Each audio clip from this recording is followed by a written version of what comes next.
Hello and welcome to a new chapter in unDivided, our next chapter. Welcome to the unDivided. I haven't named the studio. Maybe I should name the studio something. This is really exciting. You know, when we started unDivided 6-7 months ago, I had no idea what to expect. I quit my job. I launched the podcast. You guys, so many of you came along like, oh, we'll have your back, Brandy. We don't know if this is going to suck or not. And I mean, I was genuinely terrified. But to be able to get to this point, to be able, after, just a few months, to be able to expand, to move into a studio. As you know, we're expanding the podcast as well, which is part of all of this. It's so exciting. And I think what's most exciting to me about it is that it shows that there are enough people who believe in this mission, who believe in the mission to give common sense a comeback, who don't feel like they're being fully served by the mainstream media in that regard, who believe the media is tearing us apart, politicians are tearing us apart, and we just need a little bit of common sense. And so we're going to try and continue to try to provide common sense to the narrative and hope to just expand this mission from here. So there will now be a podcast every Monday, Wednesday, Friday that drops at 5 p.m. The Wednesday podcast, although today is for everyone, we're celebrating today, so everyone has access to the podcast today. Usually Wednesday podcasts will be exclusive for subscribers. So if you're a subscriber, every single week, whether it's on Patreon or Locals, you'll get access to an exclusive podcast, just like this one, as a major thank you for helping to support this mission.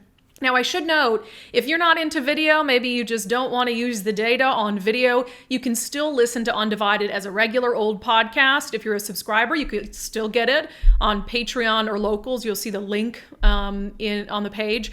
If you're not a subscriber, you can still listen to the Monday, Friday podcast wherever you get your podcasts, whether it's on Apple Podcasts, Audio Boom, Spotify, you name it. So you can continue to listen to this. And if you don't want to see my face, you can also just listen to it as a regular podcast. A lot to get to today, a really busy first show. We're going to talk about the continued dismal prospects for Democrats in 2022 and this shocking upset in a Texas congressional race. It was a special election. A Republican won, and it does not bode well for Democrats if it's any indication of what's to come in the midterm elections.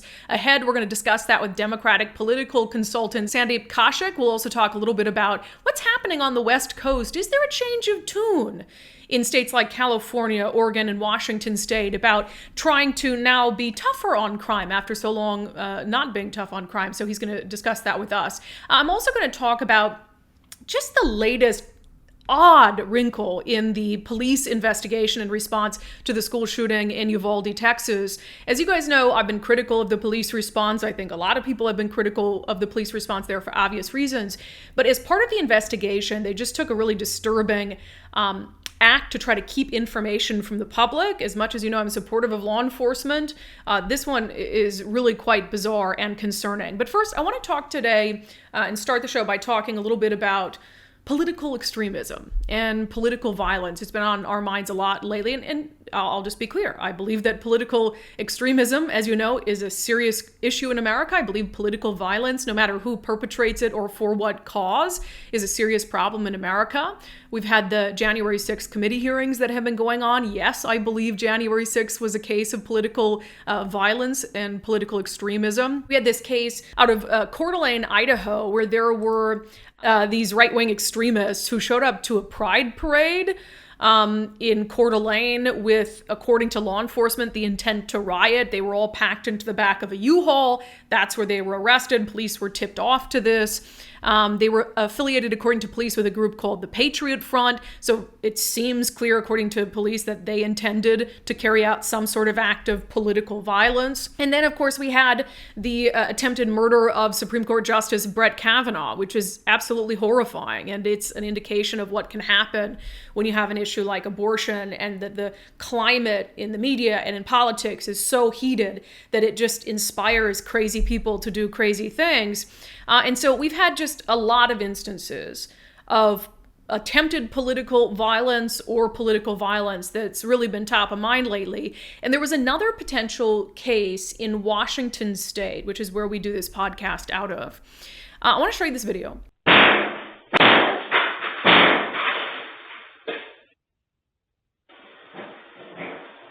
This is an attempted arson this week at the personal office of a Republican Washington state representative. So you see there's two guys, one comes up, bashes in the window, I mean, very meekly, I should add, and then the other one comes in and throws a flare through it. Now, thankfully, that flare just hit solid ground. There was nothing to catch on fire, so no one was injured. The building wasn't burned down, but it certainly raises some questions about whether this building was targeted because of who owns it. Republican State Representative Andrew Barkis. It's a property management company. And the timing is very suspicious, because a day before this attack happened, Representative Barkis's name was listed on what I think is just a really bullshit kind of study that was done. Was listed as one of 29 lawmakers in Washington state with ties to far-right extremism. The analysis that bundled all these names across the country of Republican lawmakers together and put them on a list was done by Seattle-based nonprofit, the Institute for Research and Education on Human Rights. Their analysis was called Breaching the Mainstream. And it says that they went and tracked lawmakers and any ties they might have to far-right extremist groups. And a tie could be membership, but it could also be something like liking a Facebook post or being part of a Facebook group.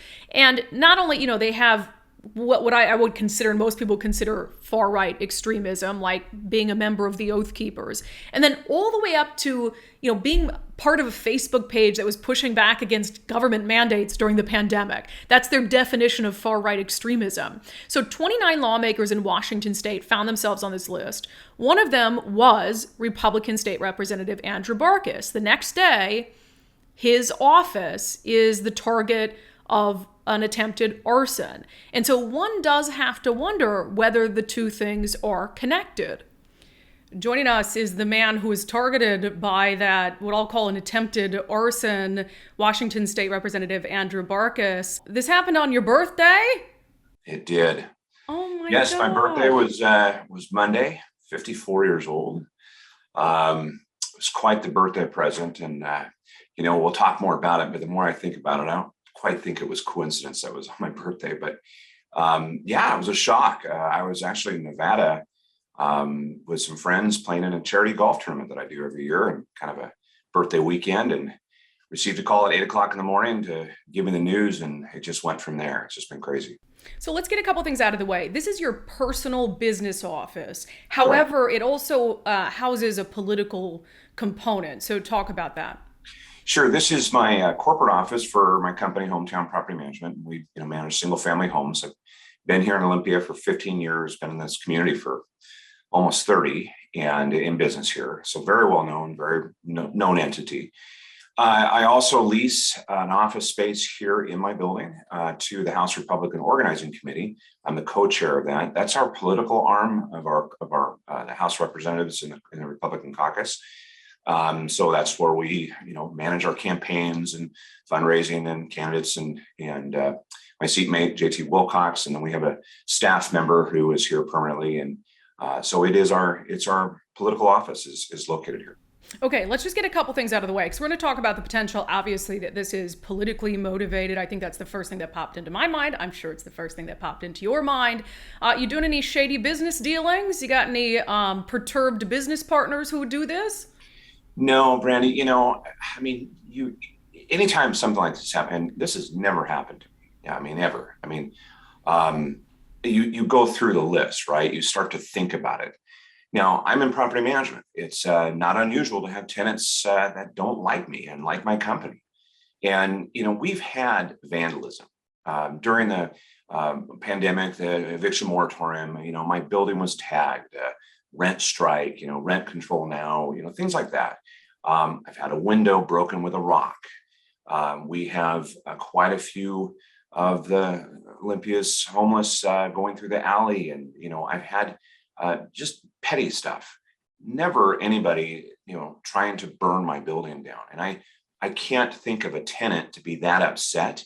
And we racked our brains thinking, is anybody, anything recently? No. The worst thing that happens is tenants get upset. They go onto Google or Yelp and they write a bad review. That's the extent of it. So I don't think this has anything to do with my business. I don't think it has really anything to do with the property management aspect. I think this is politically, it has to be politically motivated because people know who I am. They know what I do. I've been all over the news, been with you, other people. They know my stands. And this, as you have been talking about, this is a highly charged political environment right now on so many levels. Yeah, and I will say I personally got a little bit nervous because I had posted a speech that I gave, the text of a speech I gave that you were there for, and I talked about you during the speech, and I talked about you owning a property management company. I had just posted the text of it. Not that, I'm hoping that's not what set somebody off to say, oh, let's find his property management company and do something to it. But even I was like, gosh, did I put something out there that got him targeted? The Olympia Police Department is contending that the same two people who did this to your office went on to burglarize a antique store about 20 minutes later. And there's this suggestion floating around that perhaps the attempted arson on your office was a distraction to be able to get away with stealing from this antique shop. Is that a possibility? Well, there's always a possibility. People do weird things, but I've played this through my head now for the last 2 days. I even woke up this morning thinking more about it. When I drove into work, I drove by that antique store and I looked at the buildings on the way between there and my office. Brandy, there's no way that somebody, in my mind, is going to burn down, a federal arson, right? Burn down a building to go rob an antique store.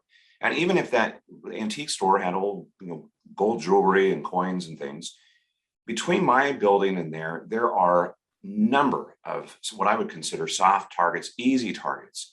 A dumpster fire in the back of a grocery store.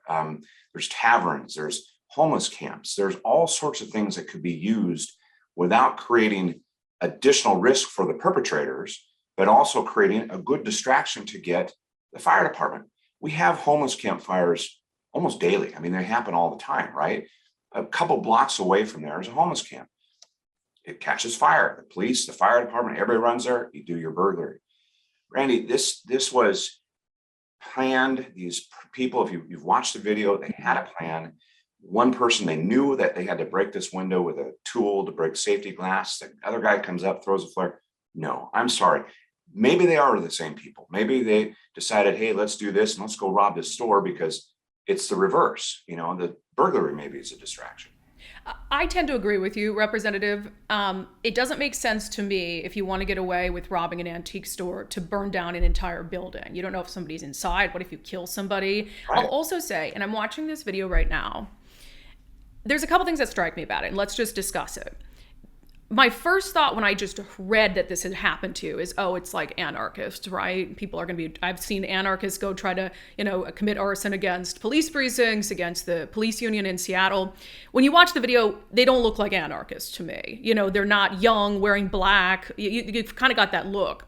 These are like, first of all, the most uncoordinated arsonists I've ever seen. It looks like they've never committed a crime before.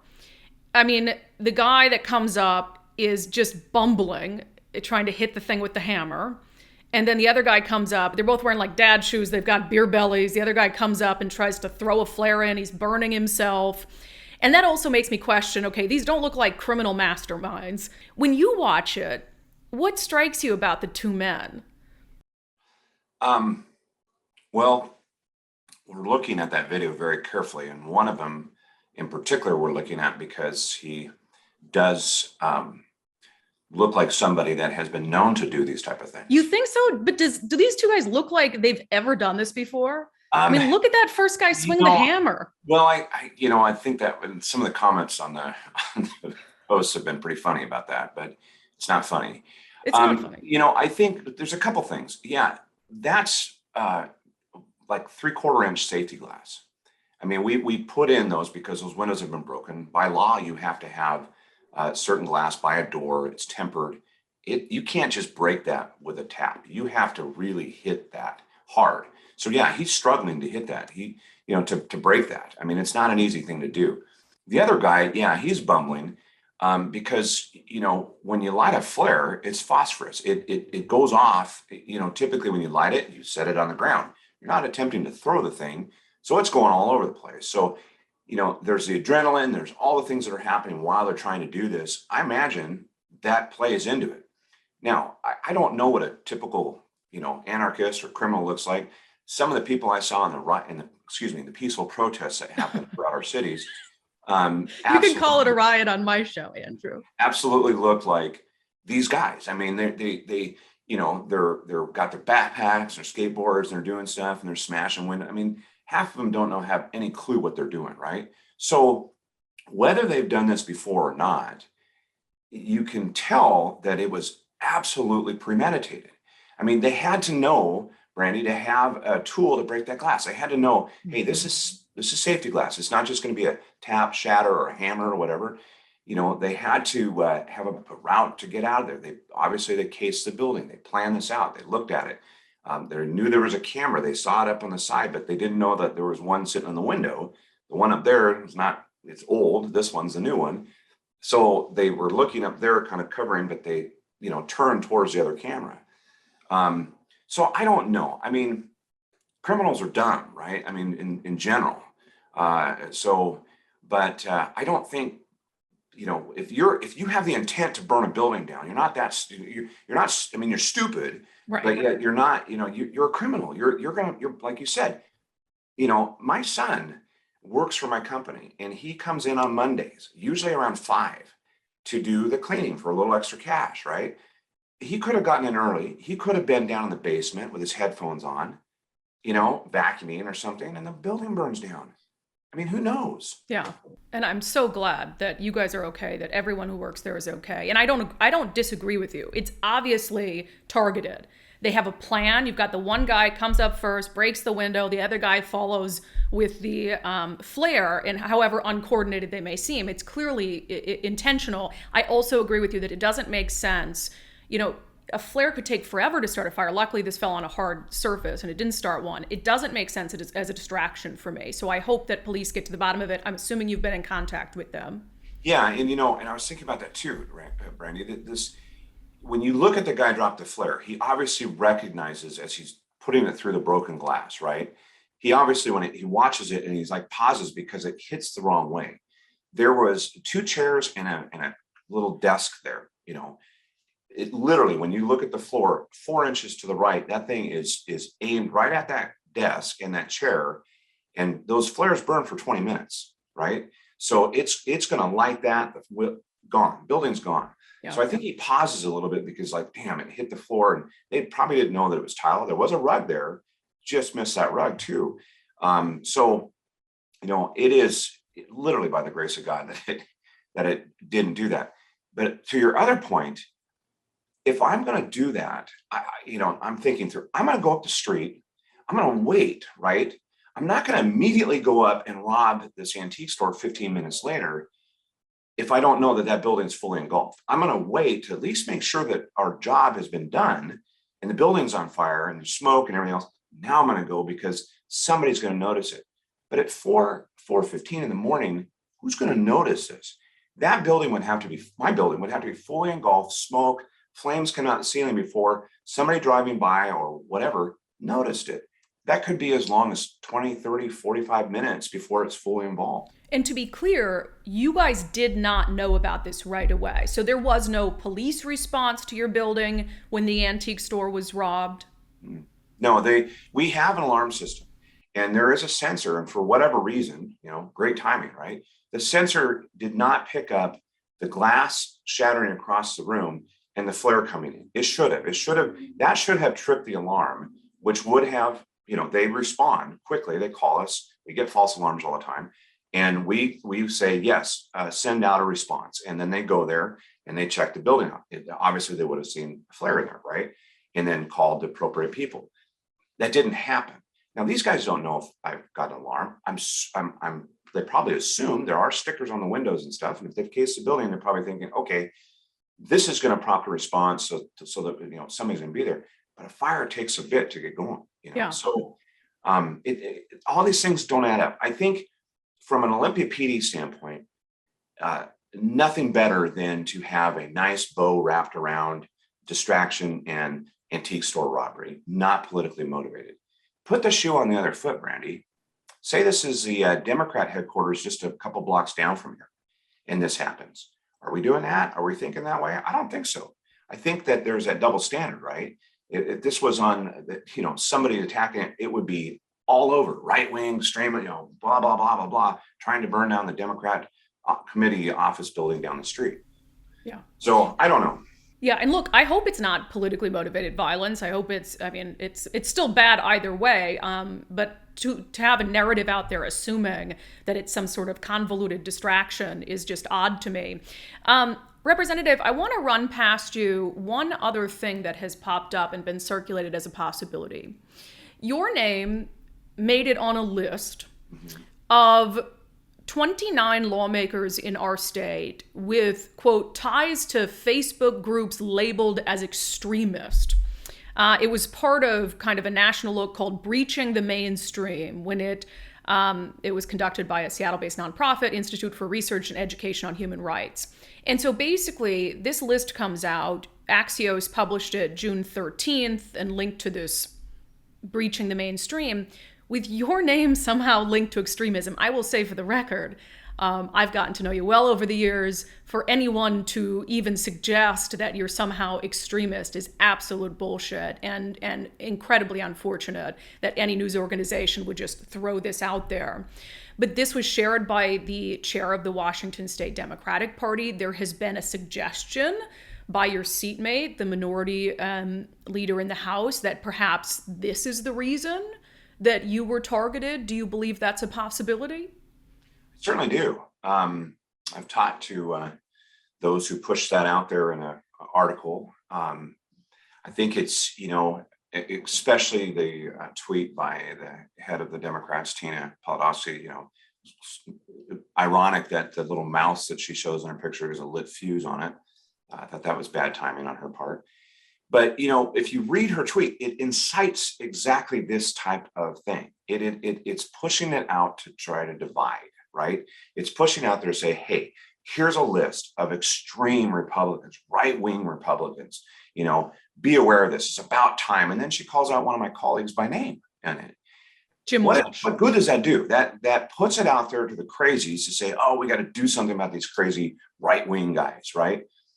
To your other point, yeah, I couldn't be further. As a matter of fact, I get more blame thrown on me from my own side that I'm too moderate, right? You've been called a rhino before. I've seen you called a rhino many times. Whatever. I like to do bipartisan. I like to do good work. It's what I'm elected to do.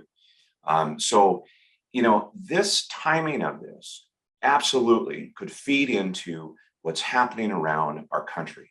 You've got the January 6th hearings on prime time, every night in your living room, people are watching that. You've got the Supreme Court abortion stuff going on. You've got all this. Of course, all it takes is somebody to go, hey, we got to do something about these people.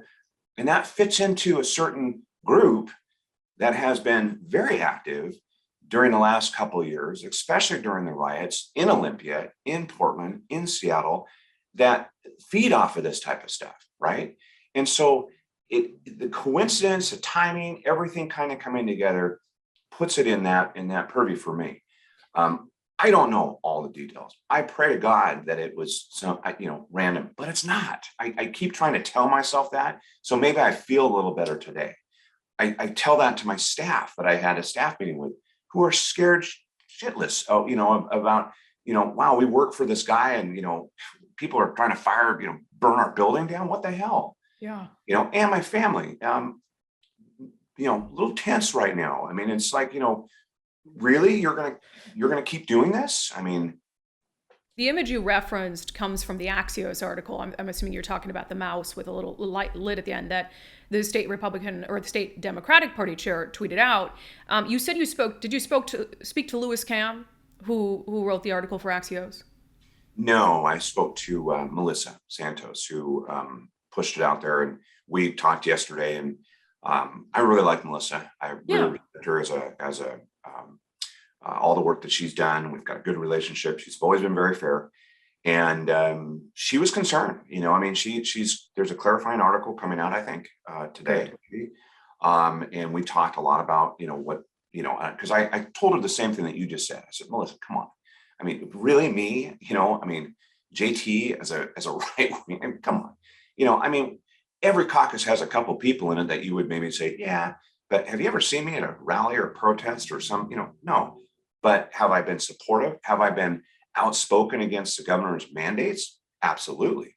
Have I been an anti-vaxxer? No. But I was upset when they fired 2,000 people. So I've been very vocal about that. So, and maybe I like to post here like the whatever. It doesn't make me a radical. So we'll see what this article and how it clarifies. Tina did post another one because Caleb kind of called her out. Then the governor actually, I was shocked. The governor actually tweeted condemning the incident. Hasn't called me.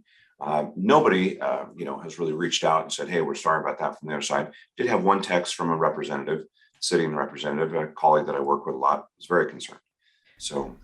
Yeah, the governor, I'll just read what the governor said, because it was, I think, good that he came out right away and denounced this. He said, such attempts at violence are abhorrent. We're thankful no one was hurt. Hopefully law enforcement is able to identify these individuals before they inflict any more harm. And that's what we need whenever there's, any violence, but particularly political violence. So good for the governor for coming out. Have you talked to Tina Podlodowski? Have you spoken to her about pushing out this narrative that you're extremist? I think I've met her once in passing or something. She knows who I am. She knows I am her opposition. I chair, the HROC, we're going after it. They know what's up in this election. They know this is going to be the most influential election historic in 30 years. And they're desperate on multiple, platforms, but I've never talked to her, but she's thrown some things my way over the years in her Twitter fun. Yeah, but she's smart enough to know that you're not extremist. So is Louis Cam. So is Melissa Santos. I'm glad they're at least going to come out with something because, throwing this out there journalistically and it's basically giving people a target to say, click here to find all the people deemed extremist when you have journalists who know that you're not extreme. Now, don't get me wrong. There are some people on that list who I would consider extremists, who I am genuinely concerned about. You're not one of them. And to suggest otherwise. But out of fairness, what is the group or the groups on Facebook that you belong to that raised red flags? I don't think I belong to any groups. I think the only thing that could come to mind is I may have liked a post by Timber Unity, when they did their log truck protests down in Oregon. I thought that was pretty cool. I liked the hairdressers when the 3,000 came to the Capitol and did their protests. I think that's good. That's good. That's what we should be doing, but is a bunch of log trucks right wing? No, I don't think so. Have they ever been involved? No. I don't like, or I'm not on any other of these sites. I just don't do it. I never have. I hate Facebook.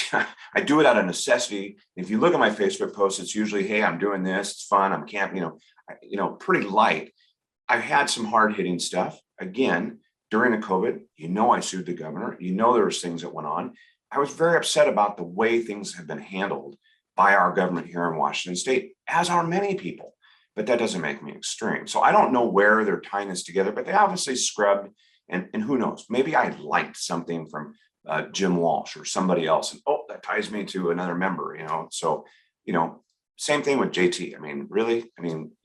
He's everywhere. He's all over Twitter and Facebook. So there's a possibility that something cross paths, right? But again, I think my policy and my work as a legislator speaks volumes about who I am and how I work with everybody. Look at the bipartisan stuff I've done. Look at the things I've accomplished. You can't say that about a lot of the members in the House or the Senate. Since you brought him up, the article in the study focuses on Jim Walsh, who I've met many times. Do you consider Jim Walsh to be on the extreme end of the Republican Party? I don't think he's extreme. I think Jim reminds me of that. And I want to say this nicely with that because Jim is larger than life. He's a big personality, right? Smarter than smart. But sometimes that not so smart because his big personality and his, he's become a persona, right? He's become a personality. He's everywhere. He does all this stuff. He's one of those guys. I'm not. Does he have aspirations for other things? Maybe he's creating more of a platform. He'll poke the bear. He certainly will. He's not afraid of doing that. And he has more latitude because of his constituency, right? So who he represents. It is easier for him to do what he does. Jim's a great guy. I mean, I've liked Jim. I've served with him. He was one of my assistant rankings on transportation. Super smart. Does a lot of good things, but he's also got himself into hot water, in the process, in the legislature. They don't like him because he's very outspoken, and his very nature of how he speaks is big and bold and loud, right? He's a big guy, big voice, and I think he scares the other side. Well, could he stand to scale it back a little bit? Oh, of course. And everybody could. I mean, I'm a diplomat. I think people would say that, right? There's a time and place for being, like now, I'm pretty upset about what's been going on. I might come across a little bit more that way, but I can also finesse my speech. I can also bring it down 10 notches. I don't think everybody has that ability. And sometimes when you are, I don't want to say labeled, but when you become that personality, you stick with that personality, right? And so, when I'm hanging out with Jim Walsh, and he's not that. He's calm. You've met him. He's very pleasant. He's very, he's a guy to sit and have dinner and talk, and he's smart, but then he can turn that on, and he gives the most fiery, passionate thing. I'm not that guy. My speeches, if you've seen, they're not fiery. They're poignant. They'll get to the point, but they're it's just different. It's a different mannerism style, right? Well, Representative Andrew Barkis, I am glad you're okay. I'm glad your employees and your son are okay. I hope this doesn't turn out to be something politically motivated, but I also don't buy the narrative that's been put out there. And so I'm going to wait for actual factual information rather than assumptions. But keep us up to date, okay? And be safe. I will. We're gonna take some steps here, Brandy. We're doing some investigating on our own. We've got that person of interest that we're trying to get a little more details. There will be some more stuff forthcoming, I think, from our caucus. We're going to push this to really get the information out there so we can solve this. And I don't want this to happen to anybody else. This is just not a good thing. There's too many other good things that we need to be doing. So I need to get back to work and focus on bringing balance back to Washington State. That's my primary goal right now. Yeah, good. And hopefully everybody else can just focus on bringing the temperature down and not Absolutely painting with the broad brush a bunch of people as political extremists, especially in this environment. So, Representative, thank you. Thank you, Brandy. I appreciate it as always. Again, glad that everyone at that office is fine. The whole tie to, the antique shop ripoff and all that being a cover, I don't know. I need more information and maybe further in the investigation we'll understand it. But look, I do have to take issue with something that came up in that conversation. I've been a political reporter in Washington State for 10 years. I know that Andrew Barkis isn't an extremist, nowhere close to it. He is what I would consider a moderate Republican. So for this group, the Institute for Research and Education on Human Rights, to just throw a bunch of people on that list because they might be tangentially tied to pushback over government mandates is so beyond the pale.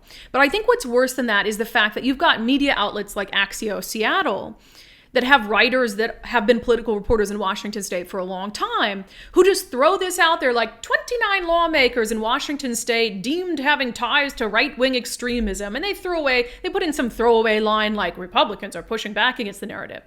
Look, if you're going to share and platform this study analysis as a journalist, you have to, one, know the potential ramifications of doing so. And two, you better do the due diligence to go through every freaking name on that list to make sure that they're actually, part or belong to or have some significant tie to a group that is widely recognized as being extremist. That's not the case for Andrew Barkis.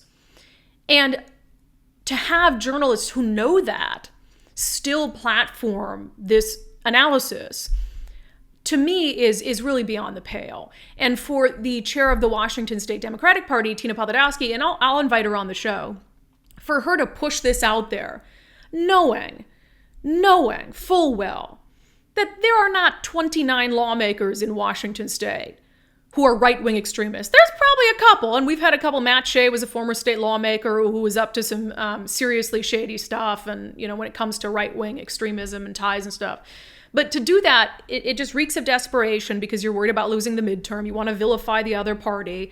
but are you doing so at the expense of the safety of people who serve the state, who haven't done anything wrong? And so it's just, I think, indicative of the sad state of politics, the sad state of the media. Like I told Representative Barkis, I hope this isn't a case of political extremism. I hope we find out, I mean, it's still bad, right? But I hope we find out it's like two idiots who thought this was a good distraction to knock off an antique store and didn't see his name on this list and decide to do something about it. But this whole situation is just really shitty. And honestly, I think shame on anyone who elevated this list of names of extremists without really taking care or concern and not weighing the consequences of it. The 2022 midterms appear to be shaping up just as Republicans hoped they would and as Democrats hoped they wouldn't. We're going to get to some really shocking results in a Texas congressional race that could spell disaster for Democrats. But there was an interesting campaign ad that aired in Washington state. So if you're not familiar, Washington's a blue state. Our senior senator is Senator Patty Murray, who has been a senator for our state for decades. Now, up until now, there really hasn't been any concern, I think, in the last couple years that there would be anyone to take Senator Patty Murray out. Well, now Senator Murray is out with a hit piece on her Republican opponent, a woman named Tiffany Smiley. Here it is. What's at risk voting for Mitch McConnell's handpicked candidate for Senate, Tiffany Smiley? Everything. I met with President Trump, and I was so impressed. Risking our democracy, since Tiffany Smiley still has serious questions about the 2020 elections. Risking women's reproductive health care. I am 100% pro-life. Putting Social Security and Medicare at risk. And Mitch McConnell as majority leader. Tiffany Smiley, the wrong choice for Washington. I'm Patty Murray, and I approve this message. So, of course, this leads to questions. Are Democrats so terrified of what's going to happen in the midterms that even Senator Patty Murray, a popular senator among Democrats, a stalwart of the Senate, that even she is getting worried that she might lose her Senate seat in a blue state like Washington?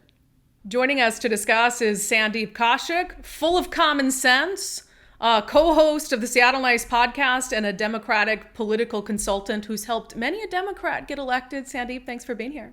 Happy to be here. What do you think? Is Patty Murray getting desperate? She worried? I think she's smart. I think she's being very, very smart. Look, I don't think it's any secret that this is shaping up to be what looks like a very bad year for Democrats overall. I think that same reality is true in Washington state.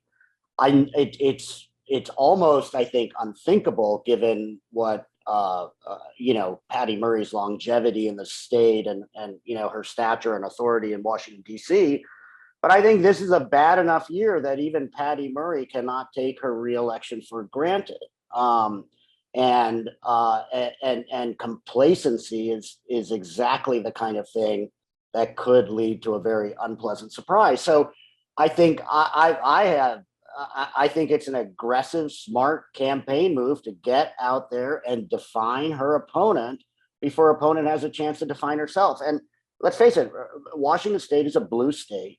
I think it's a bad enough year that maybe there's an outside chance that a moderate Republican could pull off a surprise upset against Patty Murray this November.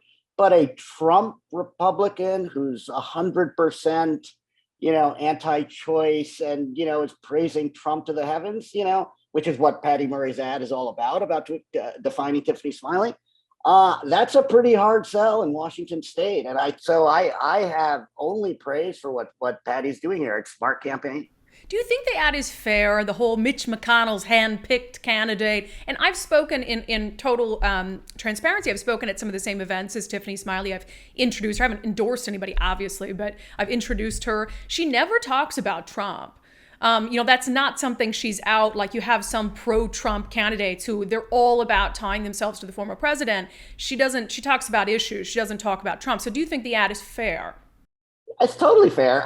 Look, Tiffany Smiley's not a dummy. If she's running around talking about Trump all day, her campaign's not going to go anywhere in Washington state. But look, totally fair. They have a quote of her gushing about how she met Trump and it was so great. sorry, man, you say crap like that, people are going to use it against you, and they should use it against you. It'd be campaign malpractice not to use it against her. Trump is a toxic brand in Washington State. She apparently likes the dude quite a bit, right? I found that ad pretty convincing, right? If you want to discredit her as a viable political candidate in Washington State, I thought that ad did a pretty good job of it. The Mitch McConnell stuff. Mitch McConnell's a bit of a boogeyman for Democrats, right? Generally, I think not without reason, and so they're playing that card there. But I think the two things about that ad that really jumped out at me were, one, going right at her for being 100% anti-choice, and two, her gushy comment about Trump.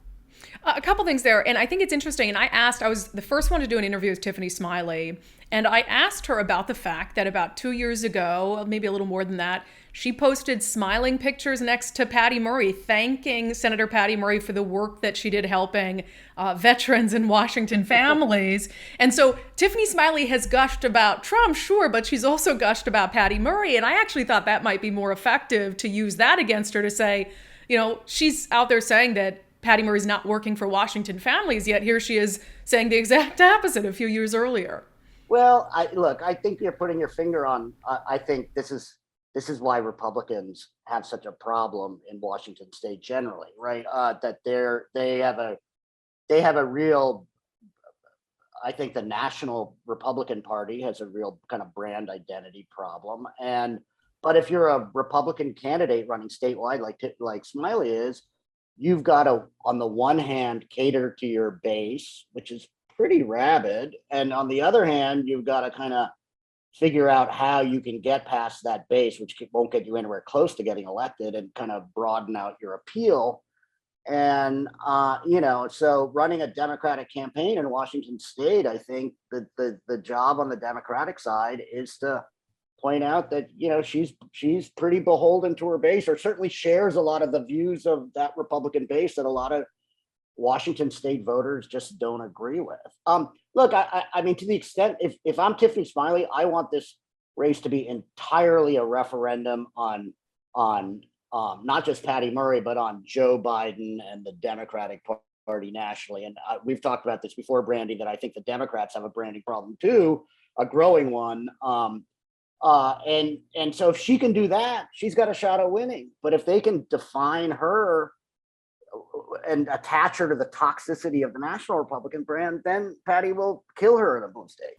Yeah, I mean, that's always a strategy. And even if you have a Republican who is very much not in line with former President Donald Trump, it's always been, for the last couple of years, a strategy of the Washington State Democratic Party to tie them to Trump in some way, because they know how toxic it is. But I guess just a kind of a broad takeaway, I guess I just feel like it's wild that you have someone like Patty Murray, who 2 years, you never would have guessed that there'd be anyone who there would even be a thought that they could beat her.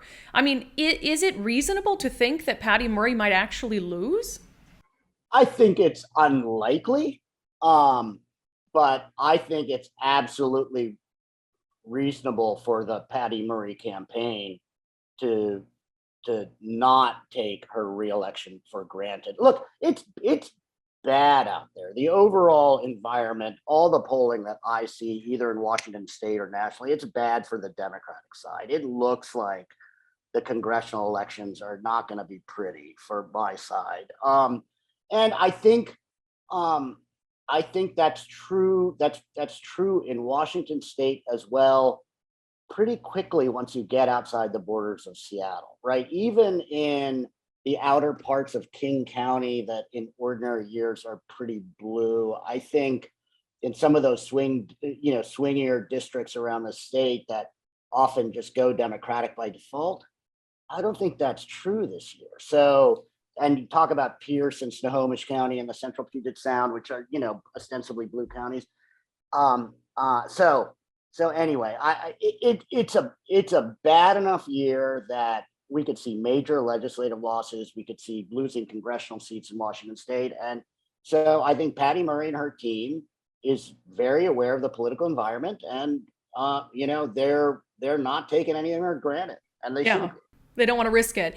On that topic, will you stick around? We'll do a little rapid fire on a couple things. Is that all right? Cool. I need your perspective. Down in Texas, this is fascinating to me. Republican Myra Flores, she is a Trump supporter. She won't even acknowledge whether the election was stolen. Vehemently pro-life. This is a district where there's a special election. And it has been a Democratic district for decades, and it's believed to be, if not the most, one of the most heavy, densely populated Hispanic districts, congressional districts in the entire country. It was just won, the special election, by Myra Flores, who is a Mexican immigrant. She is married to a Border Patrol agent. What do you make of this? And she didn't just win, she won by quite a bit. 51% of the vote. The leading Democrat got 43%. Yeah, I don't think it's, it's interesting that in this kind of, border South Texas district that a district that Biden won, that Democrats have won consistently, that a Latino Republican would win. But if it was isolated that district, it's like, okay, that's an interesting, surprising result. The problem here, or at least the potential problem here, is that it's a bellwether of a larger shift that's going on with significant elements of the Latino voting base, not just in the border South in Texas, but in places in Florida and in other states. And I think this is something that some smarter Democratic strategists have been ringing an alarm bell for a while now. We saw signs in the 2020 results, even as Trump lost, that he was making some inroads with Latino voters. And I think the real issue here is, this goes at what I was saying about there being a Democratic Party branding problem. But to the extent that the Democratic Party is increasingly associated with a kind of cosmopolitan cultural worldview of sort of educated progressives in cities like Seattle, right? A lot of Latino voters are working class, non-college educated, and culturally pretty traditional, want to have a beer and watch a football game and think we should have, border security and, and on down the line, religious, and so on and so forth. So a lot of this cultural cosmopolitan stuff, to the extent it's really becoming integral to the Democratic brand, is, I think, culturally alienating for a lot of those voters and pushing them in a direction where Republicans seem to be now showing signs of making inroads. It's very early yet. We'll see how this trend develops, but it's a big red flag for the Democratic Party. If we, Latinos are the fastest growing demographic group in the country. They're a major voting bloc in key swing states around the country. And if they start moving really significantly away from the Democratic Party, that's a very, very bad sign. Yeah, and she said when she won and declared victory on Tuesday, for over 100 years we have been taken for granted. Any doubt in your mind Democrats have taken Latino voters for granted? Well, I don't know that they've, maybe to some extent. I think it's not quite that they've taken them for granted. It's that a lot of kind of clueless, particularly white progressive Democratic politicians, sort of misunderstand what Latino voters actually want and what they, what they care about. So there's this kind of assumption that, if we say Latin X and, and talk about, quote unquote open borders, nobody really talks about open borders, but decriminalizing border crossing, say, that's the way to get Latino voters to support the Democratic Party. And that's a major, major misread of where a lot of those voters are culturally and politically, and so it's a kind of indication that there's a certain amount of kind of cluelessness among Democratic Party elites sometimes, where they're living in a little bit of a bubble where, boy, in Seattle, we think we really know what Latino voters, in Texas and Florida and Nevada really want. And guess what? It turns out maybe we don't, and we need to kind of rethink some of that. Really, I wasn't planning to talk to you about this, but because you brought up cluelessness, Am I the only one who thinks that Biden has completely lacked self-awareness on the economic challenges right now? I mean, I know he doesn't run his own Twitter account, but he's talking about, I mean, nonstop. This is a tweet yesterday. Ask yourself, how well are you going to sleep at night knowing that every 5 years, Ted Cruz and other congressional Republicans pushing ultra MAGA policies are going to vote on whether you'll have Social Security, Medicare, and Medicaid. That's their plan. And it's like, things are bad right now and they're getting worse. And at every juncture, he's sort of distancing himself from it as opposed to saying, look, I'm the president. No matter what, this falls on me and I'm going to fix it. Is the president being tone deaf?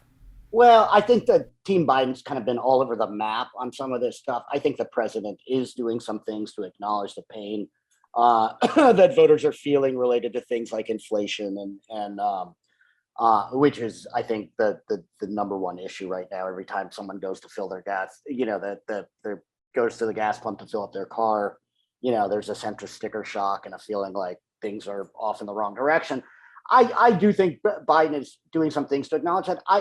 My criticism of Team Biden that I've made publicly for a while now is that they too misunderstood what got him elected president in the first place. And for them to be putting out tweets like that make him look like just another inside the beltway kind of hyper partisan politician is a huge turnoff for the kind of swath of voters who picked him over Trump, but aren't necessarily,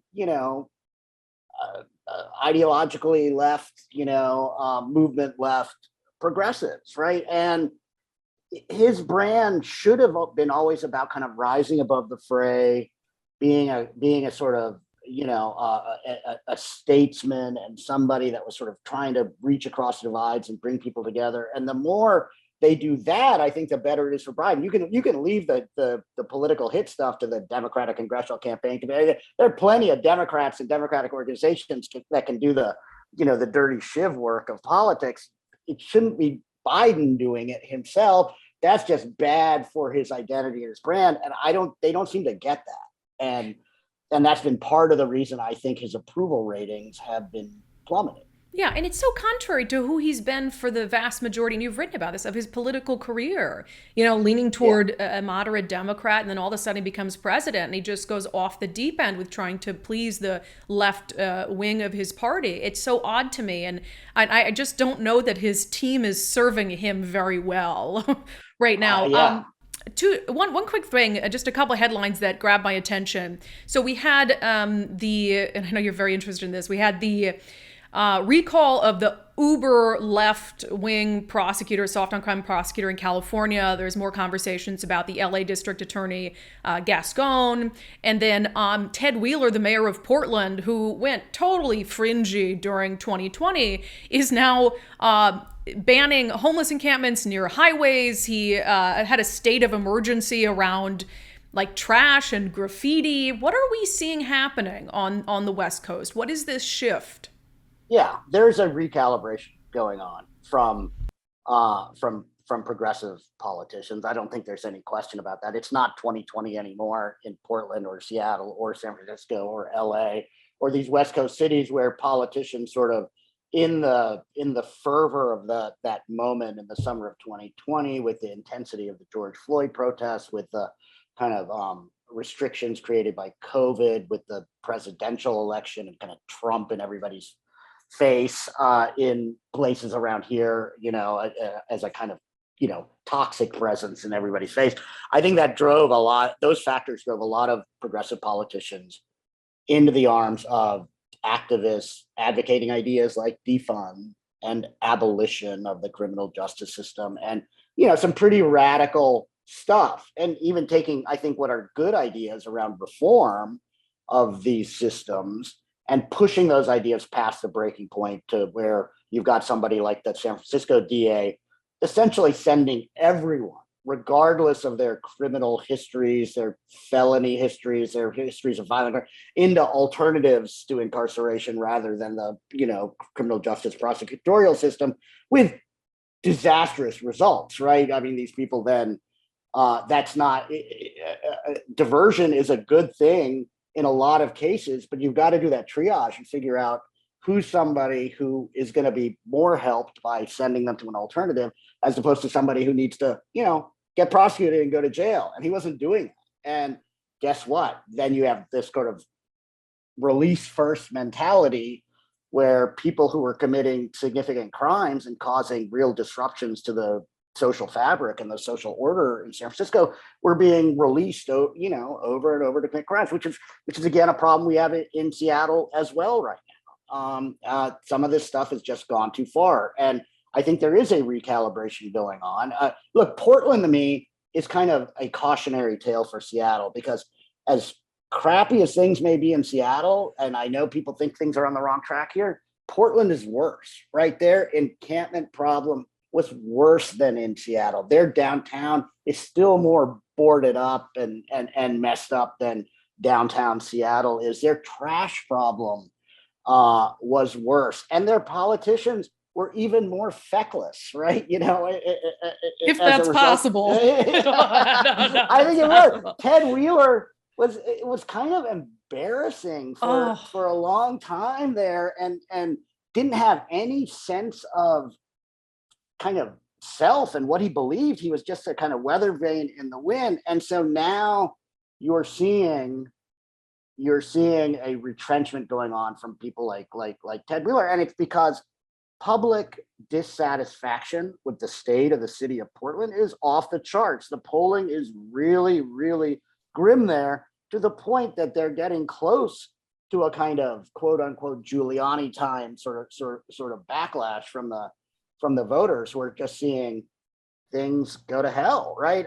And so I do think, I think what Wheeler's doing around encampment cleanups and the other politicians, I think that the interesting race to watch there is the Portland City Council race with Joanne Hardesty, who was the African-American city council member who kind of led the charge on defund in Portland, is now facing a challenge from a candidate who's running on a much more of a kind of law and order kind of platform, to borrow the phrase. But that's going to be an interesting race to watch and see how it plays out. Well, and I'll end with this, because it brings me to the question, for these politicians who, they're completely changing their tune, or starting to change their tune from what they did to their respective cities and states in 2020. Is it a genuine change of course because they realize they were wrong, or is it to save their ass for an election? Well, I think it's a little bit of both that's going on. I mean, these people are politicians. Look, they should be responding to public sentiment, right? I mean, that's part of your job as an elected official. And if you come to the realization, hey, maybe I got too far out over my skis on something and misread where my voters or my constituents really want me to be, then, good for them. They should recalibrate on that stuff. I actually think they're not recalibrating fast enough on some of this stuff. Their problem is some of them are still in denial a little bit about how frustrated the public is in cities like Seattle around things like street disorder and crime and feeling unsafe and all of that sort of stuff, and still sort of pushing ideas that are sort of at least still vaguely aligned with the kind of defund mantra, right? Yeah, you and I both talked about they're still pushing some of these activists to defund the sexual assault unit in Seattle, the unit that investigates rapes, child rapes. It's like, well, I know, right? I know you were in the middle of this kerfuffle on Twitter with any number of people and The Stranger and some other journalists at the Seattle Times and KUOW, and they all did seem to me to be ignoring the elephant in the room, which is not just that, hey, guess what? If you're going to see a massive attrition at SVD, where we're down about 400 officers from where we need to be, where we should be, full staffing, that guess what? If you're Chief Diaz, you're going to have to pull people off the specialty units to just man the precincts to deal with 911 calls and, stuff like that. And that's an inevitable consequence generally of defund. But even more than that, this was a specific call from the defund activists, right? They particularly wanted sexual assault the sexual assault unit to be defunded by 50% and the money repurposed to giving money to victims and, some other stuff that's I think I would like to see some more, investments made on that side. But they specifically, this is not a bug, it's a feature of what they were calling for. They don't trust SPD to investigate sex crimes. So I think it's a little embarrassing that some of these other folks in the media aren't willing to acknowledge the plain reality of what the defunders were actually very directly and explicitly calling for. As their solidarity budget came out in September of last year, right before the city's budget process for 2022, and they're right out in the open saying this is what they want to see happen. Well, guess what? It happened for whatever reason. So now why are we all of a sudden the same people that supported defund are now scrambling to say, oh, well, how did this happen? This is terrible, right? And blaming the police because of course that's who they're going to blame. But it is troubling. If it was just The Stranger, which for people who aren't familiar is the alt weekly in Seattle, then fine. We know what The Stranger is. We know what it's about. But when you've got the newspaper of record in the city that is really failing to try to hold people accountable for why we have so many officers that have left the city, that becomes problematic because that's really influencing public opinion in a serious way.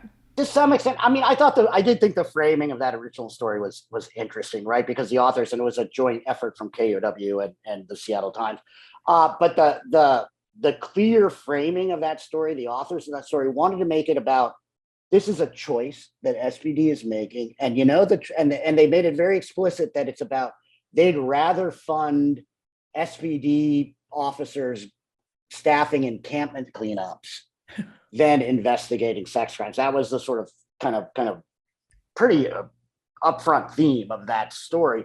But you know what?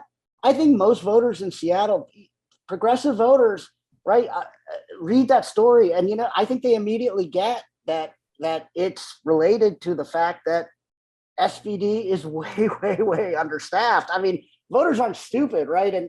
And so they can frame the stories however they want, but I think the general consensus is that, the fact that we're down to 900 officers rather than 1,300 officers is probably a pretty significant factor in why we're not able to investigate sexual assaults the way I think most of us agree we ought to be investigating, right? Exactly. And so I'm kind of like, they can frame the story how they want, but they can't really, I hesitate to use this term, but I think the left does this a lot. I'm not saying this particularly about the journalist who wrote that story, but there's a lot of gaslighting that goes on from the kind of movement left or progressive left in Seattle on things like crime and defund and stuff. And I think just to be fair, if you're going to be a journalist, you ought to be covering that as well as, questionable decisions maybe made by SPD brass. I think just in the interest of context and completeness, you ought to be doing that. And I think we see that less and less from some of these journalistic organs these days. They seem to frame stories in a very particular way based on ideological commitments. Right? Yes, they do. Yes, they do. But when I point that out, what did I get called? Right wing and unhinged. Yeah, and Sandeep, I bet they won't call you right wing and unhinged. I wonder why. We'll see. I may get called right wing and unhinged. All right. Well, Sandeep Kaushik, I always enjoy to have you on. Appreciate your common sense approach to really talking about your own party. It's quite refreshing. So thank you for being here. Fun talking with you, Brandy. Thank you. Thank you for having me. So we'll see what happens. There are a lot of indicators that the midterms aren't going to be good for Democrats. I know that there's the abortion debate happening, the issue around mass shootings in this country, that Democrats are trying to focus on those issues so that it distracts from other things like the economy and public safety. But, Sandeep, like I said, he's helped a lot of moderate Democrats win office, and he doesn't seem too optimistic about what's going to happen for Democrats in November. But honestly, as someone who thinks balance is a good thing, I don't think it's going to be a bad thing if we've got some Republican seats back to try to push through some more common sense issues as it pertains to public safety, etc. So we will see what happens. All right, coming up next, and on the issue of public safety, if you guys recall, a couple weeks ago, I had you submit ideas to help prevent mass shootings in this country, but they had to be ideas that could get bipartisan support. So hundreds of you sent in ideas, and I picked 7 of them, including one of my own, honestly, that we ran by a panel of 5 experts, and experts from different ends of the political spectrum and different areas of expertise. So here are our 5 experts. Emily Cantrell, who's a gun responsibility advocate. She also survived the Las Vegas shooting. Dave Workman, he is a Second Amendment advocate, editor-in-chief of thegunmag.com. Jeffrey Slotnick, he's a security expert, president of Cetricon Inc., and Senator Joe Wynn, Democratic lawmaker in Washington state, as well as Representative Chris Corey, a Republican lawmaker in Washington state. So we want to get a variety of different opinions, and I want to go through a couple of the ideas that they agreed had some potential, at least, to prevent mass shootings. So what we did is they gave them a rating 1 to 5 based on how effective the idea would be to prevent mass shootings. And then we added those numbers up and took the average. And so anything above 3 and over, basically our panel on the whole decided that it was an idea that had at least some potential to prevent mass shootings.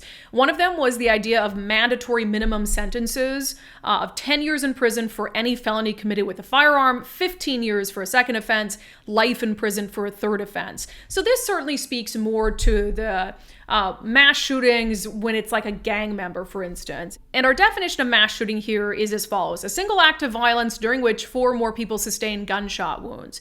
So certainly if you have someone who's like a gang member or something, and they use their guns to commit a crime and they're heading to prison, then that could prevent some sort of mass shooting down the road. And so here's what a couple of our experts said. Emily Cantrell, again, a shooting survivor, she said the idea was a 2. She didn't love the idea. She said, "Well, I do believe this idea would help reduce overall gun violence. I'm not confident it would help prevent mass shootings, as the majority of mass shooters die in their own attacks." Now, Jeff Slotnick, the security expert, he gave the idea a 4, but he also acknowledged that it might not prevent what I think the public and members of the media consider like a traditional mass shooting. He wrote, "Although some shootings may be prevented by this, many shooters have already decided to end their lives and are not concerned with post-event consequences." All right, another idea that got over a 3 on average from our experts is the idea of a 15-day waiting period for gun buyers who are aged 18 to 25. So just the youngest gun buyers. Senator Chris Corey, he rated the idea a 2. And his argument was basically, look, I support reasonable waiting periods, which are already in place in Washington state, because he thinks they prevent, suicides or domestic violence, homicides. But he said, in a lot of these shootings that involve young people, they get the gun or they steal the gun from a family member. So he doesn't think a waiting period would have been effective. State Senator Joe Wynn, he rated the idea a 5. Loved the idea. He said, Alan Ivanov, who carried out a mass shooting when he was 19 years old in Seattle, testified that a factor in him being able to carry out the attack was the ease to obtain a weapon. Some of the other ideas that they looked at that did not rate very high: a nationwide gun registration database, requiring schools to utilize metal detectors, mandatory 8-hour gun safety classes before you buy your first firearm, age-appropriate gun safety education in schools. I thought that was interesting. So this idea from an undivided subscriber would call for age-appropriate gun safety education in schools, grades 3 through 12, and the parents could opt out. Emily Cantrell gave the idea a 3, saying America has long glorified gun violence in video games and movies. If we change the culture around gun ownership and start gun safety education at an early age, this could help prevent mass shootings.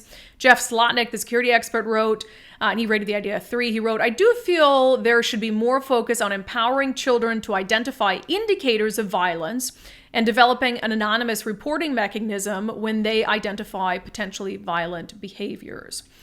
So those were just some of the ideas. There was another idea about a nationwide firearm buyback to get illicit guns off the street, but it did not do very well. Dave Workman, again, editor-in-chief of thegunmag.com, called the idea a 1, although he told me he wanted to give it a negative rating. He said mass shooters planning an event are simply not going to sell their gun.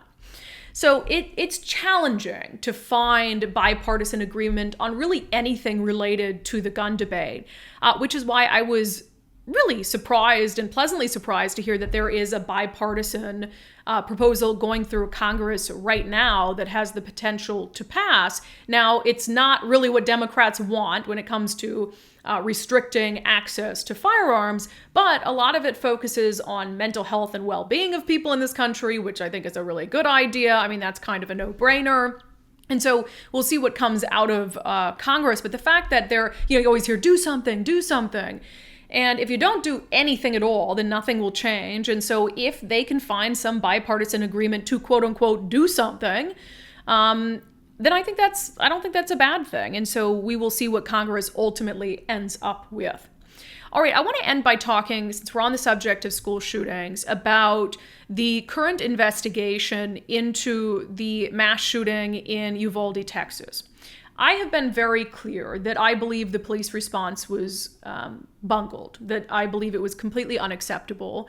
The fact that you had officers who waited outside that classroom for such a long period of time.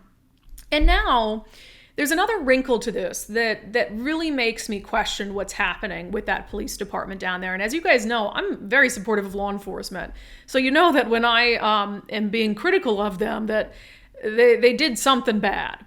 So there are understandably members of the public and members of the press who are trying to get their hands on the body camera footage of the police response.